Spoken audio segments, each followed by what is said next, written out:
Hello, I'm Aiden with the Sierra Vista Community Theater. I'm the marketing lead for A Christmas Carol, and today I'm being joined by Ryan. Ryan, why don't you tell everybody a little bit about your role in The Christmas Carol? So I actually play two different characters. I play both Bob Cratchit and a younger Ebenezer Scrooge, and it's two completely different characters. It takes a lot to keep them separate. Oh wow, so you're actually on the stage for like most of the show. At least a third of the script has highlighter for me. It's a lot. The only person that has more stage time than me is actual Scrooge. Okay. All right. Well, then, speaking of that, what prep did you have to do for roles like that? Well, for Bob Cratchit, it was actually pretty easy. Most of the way he's written is just me in real life. Here's the only coin I have. Take it. You need it more than me, even though I definitely need it more than you probably do. But for Bob Cratchit, it was mostly just be myself. For Scrooge, though, was very different. I had to work with our normal Scrooge, how he spoke, how he walked, how he holds his cane. The little stutters he does in his sentences. It was a lot of work personally with him to try and get down his mannerisms. Okay. Can you elaborate a little bit more on that, because that actually seems pretty interesting. So one of the things that he and I did was he recorded all of the young Scrooge lines in his Scrooge accent and voice, and I would mimic them, and then I physically came together with him one night, and he would read the lines with me, and I would parrot him, and he would tell me like what words he would stutter specifically, like what words he would draw out, and then we both grabbed a couple of canes, and he would show me exactly how he interlaces his fingers, and how much he hunches when he has to hold the cane. We spent about a good hour together just going through the little details here and there. Wow. Well, I can definitely say that I think that definitely paid off, because not only is this the longest showtime you've had in any show, Yes. but it's your prep has definitely paid off, because I want to say this is your best performance that I've seen. Thank you. That means a lot. It's definitely the one I've put the most work into, and it's the one I feel most confident in out of all the shows that I've been in. Okay. Yeah. No. It's nice seeing you to play something that's not yourself, basically. That's true. Yeah, or an understudy. Yeah, because I feel like you just get typecasted a lot. I do get typecast. Well, technically, the first show I played a stoner, which is definitely not me. But Oh, that's fair. I haven't seen that one, so. It was rough. Yeah. So you've been with the Sierra Vista Community Theater for a while now, right? Yeah. My first show was about a year and a half ago. I've been seeing shows for a couple of years now, helping out here and there.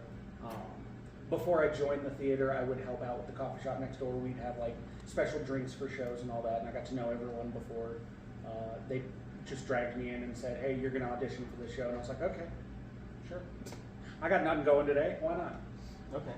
Well, how does it feel for you? So we're approaching the last weekend. I say weekend. We're really only doing 2 days for 3 performances. Yes. We're approaching that last day or the last run. And how do you feel? I feel like it's kind of getting to the end, and you're kind of towards the finish line, but you've also, done a lot of work here. So how do you feel? It's starting to wind down, and everyone's starting to feel really comfortable and happy, and a lot of us are starting to get a little sad that it's about to end. Yeah. Which happens every show. Every show, there's going to be, some people will be distraught that the show is over. Some people will be happy because, I don't have to get that stupid itchy costume back on, or I don't have to throw glitter on my face for 4 hours. But for me, it's sad. It's been a lot of fun, and Christmas Carol is a show and a book that I loved growing up. I've watched countless different versions of the movie. Mickey, the Jim Carrey one, Bill Murray's Scrooge, still my favorite Scrooge of all time. And it's really sad for me personally that it's about to end, because it's been so much fun, and we put so much work into it. Working with the Cratchit kids was a lot of fun, getting to know the kids, celebrating their birthdays as a quote unquote family. Okay. It's going to be sad for the whole Cratchit family involved. Yeah. Is this the first mixed cast that you've done? Yes, actually. No, I'm sorry. My first show had a few kids, but I only interacted with one kid maybe one scene I actually had to interact with any of the children.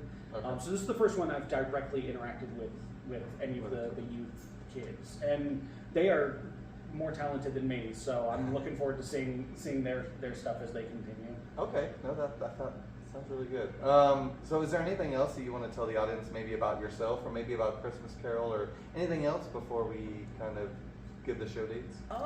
This has been a really special show for a lot of people. A lot has happened for the show, and without giving too much away, for quite a few of us today, it's been kind of a sad season. For me personally, it's a rough season without my grandfather. Yeah. And this is the one that I know he'd be the most proud of.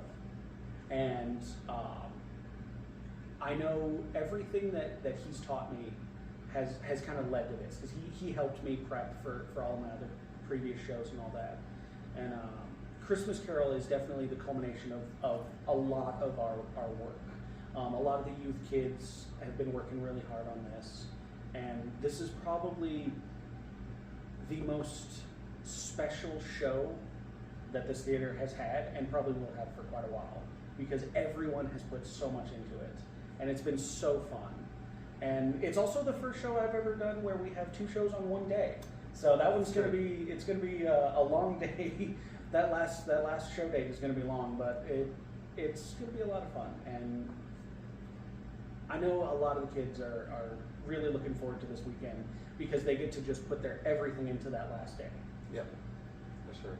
Speaking of the last day, we're approaching the last weekend for Christmas Carol, so if you haven't seen it, this is your last time to be able to see it. We did also live stream it, last performance, so there's been many opportunities to watch it, but this is going to be the last time. So Friday, the show starts at 7, house opens at 6:30. Saturday, which will be the last day, we're doing 2 performances, as we've already mentioned.